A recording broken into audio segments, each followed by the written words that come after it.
We work hard as physicians to take care of the health and well-being of our patients.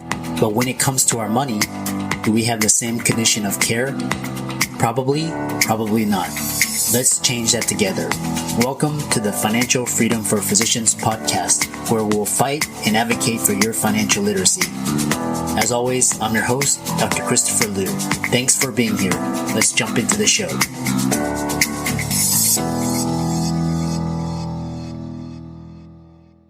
This week's episode is sponsored by CityVest. CityVest has quickly become the most popular and best way for doctors to invest in top-performing real estate private equity funds that are usually reserved for institutional investors. This unique access to investing in these institutional funds is available for the first time ever through CityVest's easy and secure online investment platform.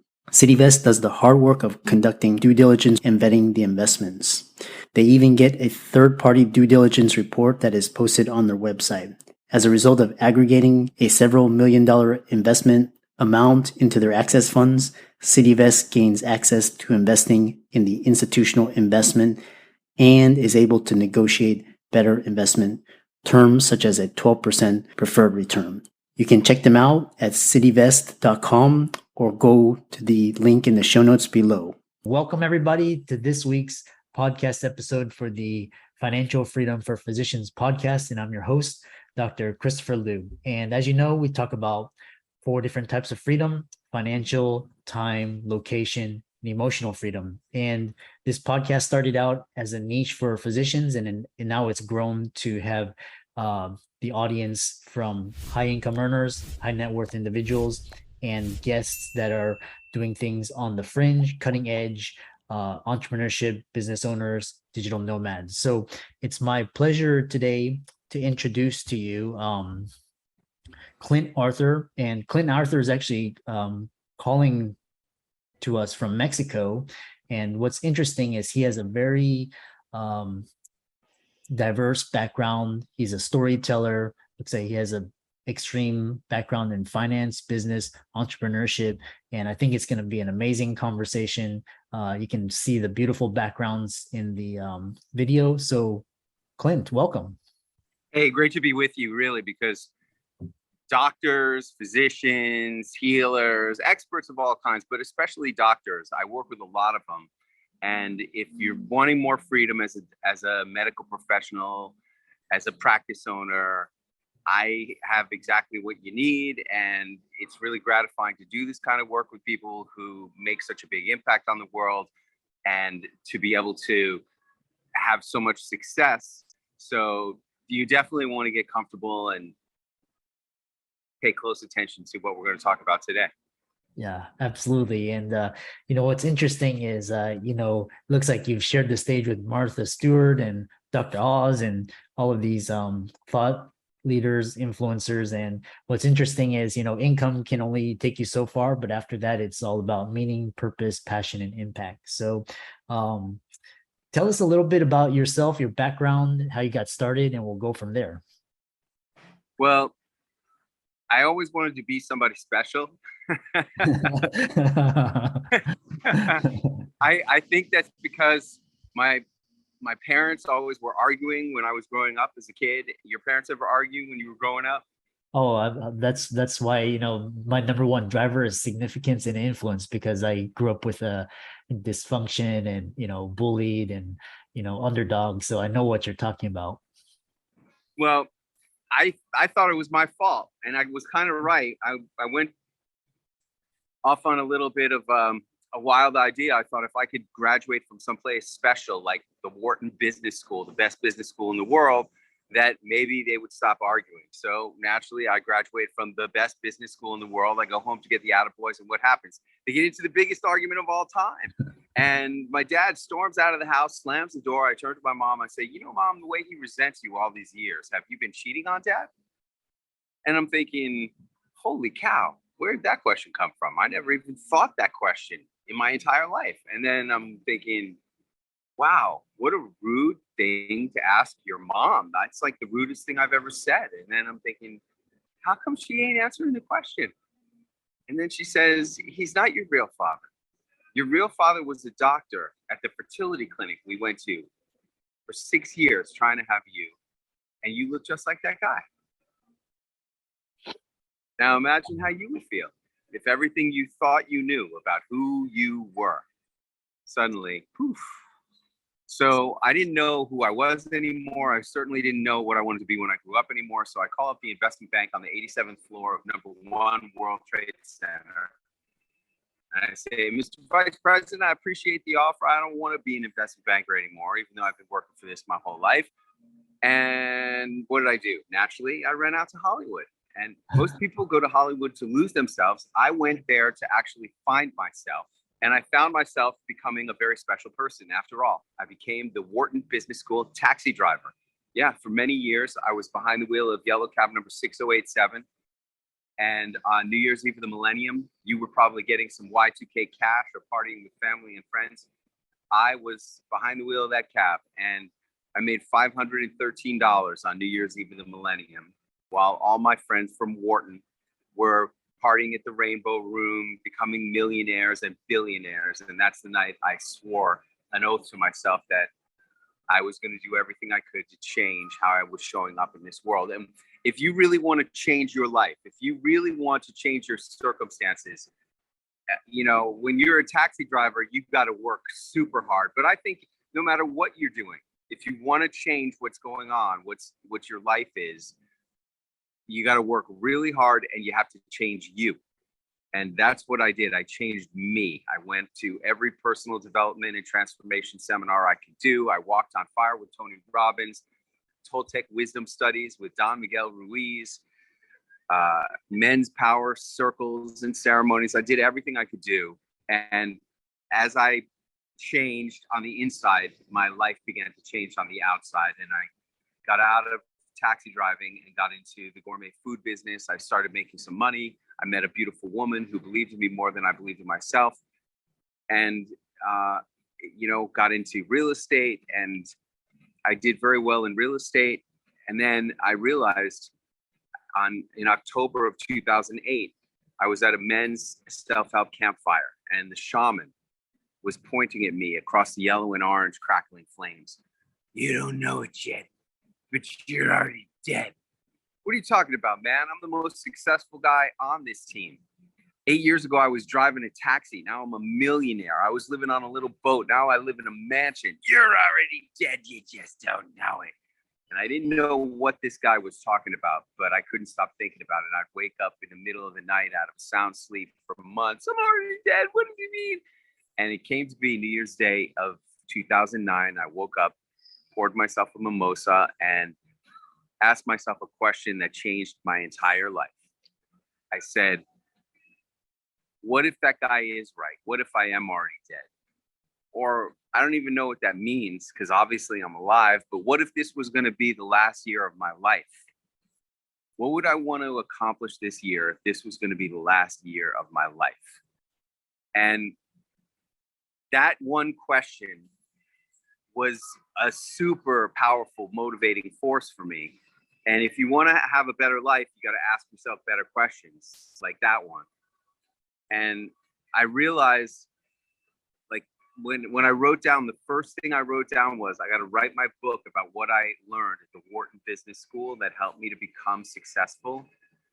Once I stopped trying to be a writer and a movie star in Hollywood and started trying to be a businessman.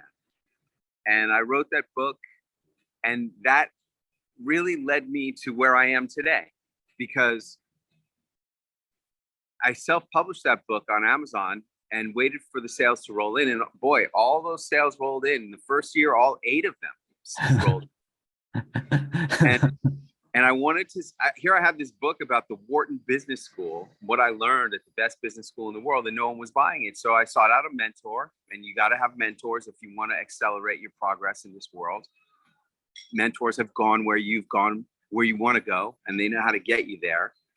And I met this man named Jack Canfield, who wrote a little book called Chicken Soup for the Soul. I said, Jack, how do you sell 500 million books? He says, you got to become famous. Nobody wants to buy books from people who are nobodies. So I started going on TV. And I spent $6,000 to go on my first 4 TV appearances. And I asked my wife, what do you think about these TV appearances I did, honey? She said, I think you suck. So I said, yeah, you're right. I need a lot more practice if I'm ever going to make my dream come true and get on the Today Show to promote my message. And I started learning how to book myself on TV. I started figuring it out. And it took me 9.5 weeks to figure out how to book my first TV appearance myself. And once I did that one, it was like catching a fish. And my first year I did 8 appearances that I booked myself. My second year, I did 20 appearances that I booked myself. I just did my 115th television appearance last week. And, you know, the funny thing is that my 57th TV appearance was my dream. I was on the Today Show. Brooke Shields and Willie Geist interviewed me, and they said, Clint, you know, you ask yourself a great question every year. What's that question? And I said, ask yourself, if this was going to be the last year of your life, what would you want to accomplish? That's been the superpower that's helped me to achieve so much in such a brief span of time. And really, it has been pretty quick. I mean, like 10, 11 years ago, I was a complete nobody. And now I've shared the stage with Martha Stewart, Dr. Oz, Oprah, 5 presidents of the United States. My most recent book was nominated for the Pulitzer Prize.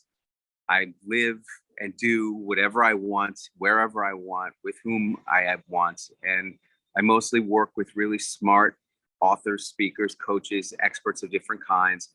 And I teach them the secrets that it took me years to figure out about how do you be somebody special in the eyes of your customers and prospects so that they want to buy your book, your tickets to your seminars and events, your coaching, your consulting. And if you're a doctor, that's you. You're a health coach primarily, and trying to consult with people about how to have more health and well-being in their lives. And if you really want to make the big money, it's not how much you know, but who you are perceived to be. And that's what I really specialize in, is making people into bigger who's in the eyes of customers and prospects. Yeah, that's a great great sharing and great information. One thing that I really admire is you talked about your book, and there's some really deep principles in the book when you talk about, and then I know your nominated memoir, Wisdom of the Men. Tell us more about that particular book and some of the key takeaways. Well, for example, probably the one that most of you are going to be interested in is, you know, I asked Dr. Oz, what's the most important thing you ever learned? And he said to listen to his wife. That's number one. And number two, he said that you can and must have more impact in the world. All of us are living below our potentials. And I believe that capacity is really a state of mind, and that people who want to have more impact, it's really a matter of deciding you want to have more impact, and then following through on the decision with commitment of your time, of your effort, of your money. All of this stuff falls under the category of marketing, you know? And I really believe, especially if you don't like selling, if you're a doctor who doesn't like selling, the best and smartest thing you can do is invest in marketing, because what marketing does is it brings people to you who are predisposed to buy you. You know, you want to have a patient lying in bed at night, talking to his wife, saying, honey, I'm really excited. Tomorrow I'm going to see Dr. XYZ, and I'm going to sign up as a patient if he'll take me. And then the lady's going to say, well, how much does Dr. XYZ cost? And the patient is going to say, I don't know, but whatever it is, I'm going to do it if he'll take me. That's what you want. And you don't get that by being better. You get that by being perceived as different and superior. And that's really what the focus of all my work is about. It's really a psychological equation more than a finite and specific formula that you can game. You got to game the psychology not some kind of objective criteria. It's all about perception, branding. And like the more I read into it, it's all about marketing influence and just perception. What I actually find your story really interesting because you really brush shoulders with a lot of celebrities, Robert Downey and Brooke Shields. You had some really, interesting life-changing experiences. So, tell us what you learned from, going to junior high with Robert Downey and working with Brooke Shields. Well, I went to 8th grade with Robert Downey Jr. and he was the star of the school play Hair, and I was Tony in West Side Story in the other school play. So naturally we became friends. And one day we went to go see a movie that his father directed. His father was Robert Downey Sr. And the movie was Putney Swope. I don't remember anything about it, but after the movie, we went for a walk through Greenwich Village to go get a falafel sandwich. And then suddenly he goes, hang on. And he ducks inside of a candy store and comes out with a pack of Marlboro Reds, pulls out one cigarette, lights it, holds up the pack next to his head, crushes it, and throws it on the trash. And I'm looking at him like, huh? And he goes, I just wanted one. Now that shows you that Robert Downey Jr. had a lot of willpower, but we all know Robert Downey Jr.'s willpower wasn't enough to keep him out of jail because he had all kinds of drug problems. But when he came out of jail, he was lucky enough to get hired on a movie by a producer named Susan Levine. Now, who's Susan Levine? This is the fascinating thing. Susan Levine used to work for my wife. Mm-hmm. She was the girl who would read all the scripts and tell my wife why they sucked when my wife was the president of a major production studio in Hollywood. And then after she did that for a long time, she became a producer and hired Robert Downey. And then they got married and she turned him into Sherlock Holmes and Iron Man.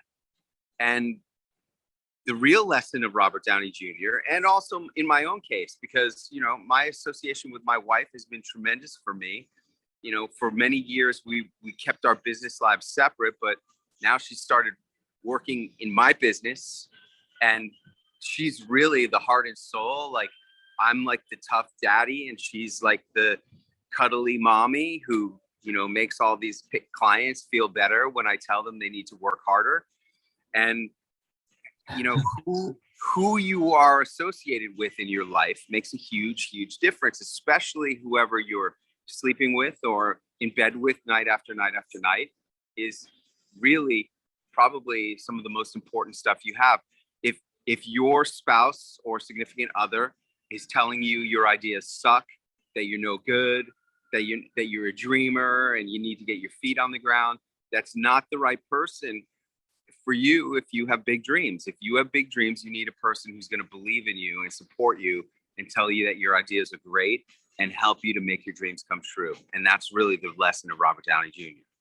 Yeah, it's interesting. I've seen Robert Downey, and his downfall, his struggles, but then you look at his later life and he's really flourishing and he's doing so much great work and he's become a different person. So it's really, I've always been fascinated with celebrities and the life of the famous.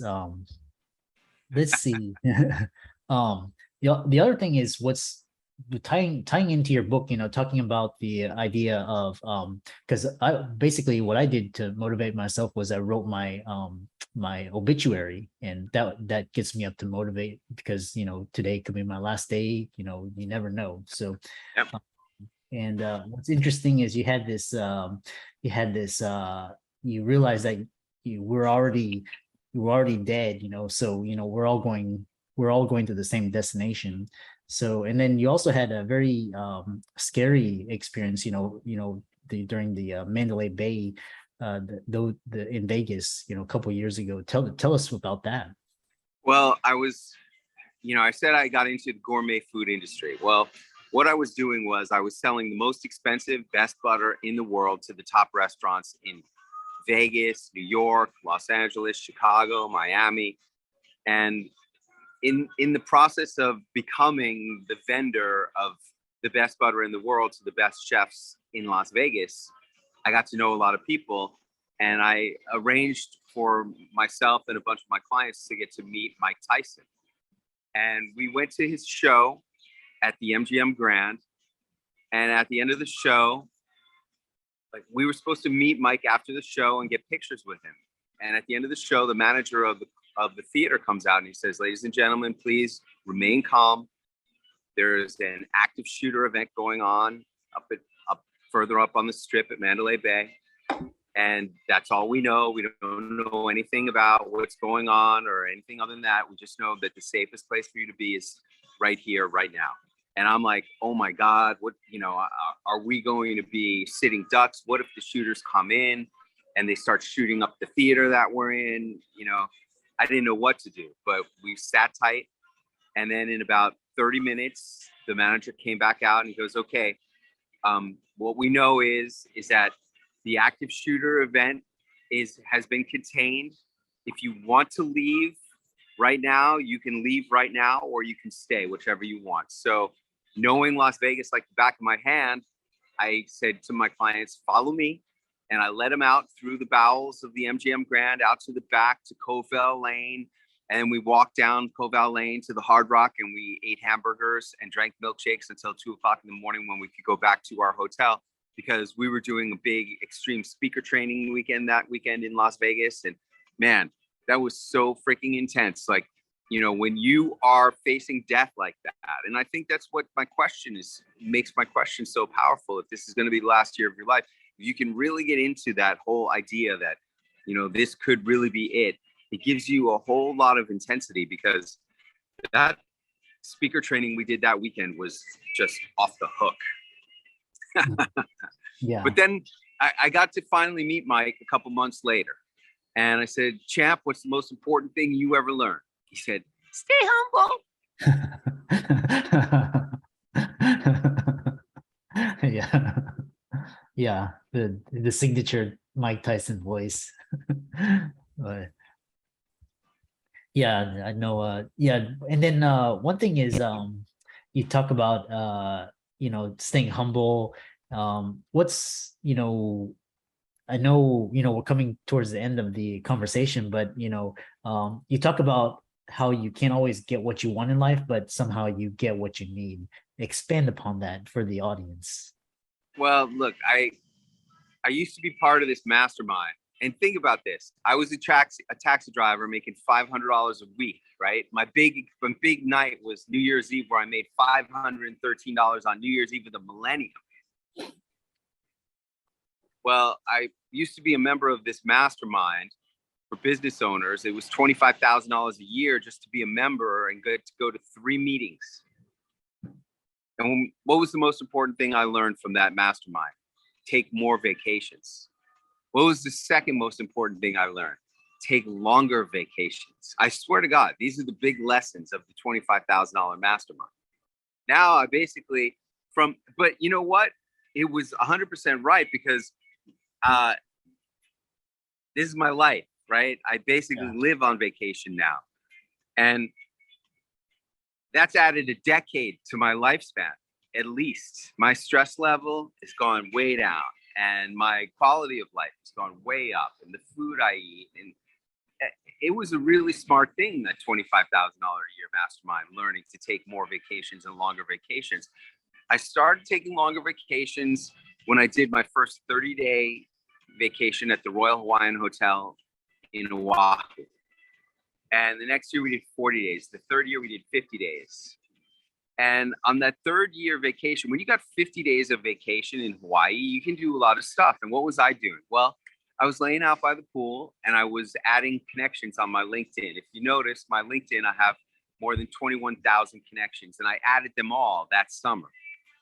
Well, I was taking a break from pressing my iPhone button, adding connections, and I looked at my email, and I get this email from a charity. It says, if you donate $25,000 to our charity, we'll get you VIP front row tickets to a Rolling Stones concert and a special meeting with the band where you can talk to the band, meet them, and take pictures with them. And I showed this to my wife, and she goes, wow, that's really cool, but $25,000, that's crazy. I go, yeah, that's crazy. The next day I get another email from this same charity. And just on a whim, I click the button that says buy now, and my iPhone auto populates all the credit card information. And now I'm just one click away. So I just clicked the button and it said, congratulations, you're enrolled. And I said to my wife, honey, congratulations. You're going to go meet Mick Jagger and the Rolling Stones. And she goes, you did not pay $25,000. I said, yes, I did. What's the money for? You know, this is a once in a lifetime thing. We got it. Let's do it. So we go. It was an incredible experience. And you never know where the real value was going to come. I mean, you know, we met the band and they were amazing. We had to go all the way to a small town outside of Amsterdam to do this thing. And when I come face to face with Mick Jagger, I say, Sir Mick, what's the most important thing you ever learned? He says, you can't always get what you want, but if you try, sometimes you might find you get what you need. And I know it's just a line from his song, but hey, he's Mick Jagger. He can say whatever he wants. And it's actually true. You know, you can't always get what you want, but if you try, sometimes you get what you need. I didn't think I wanted an 8-bedroom, 18,000 square foot house in the top resort in Mexico. I didn't think that's what I wanted, but I'll tell you what, I tried very hard to get the right house and I got what I needed.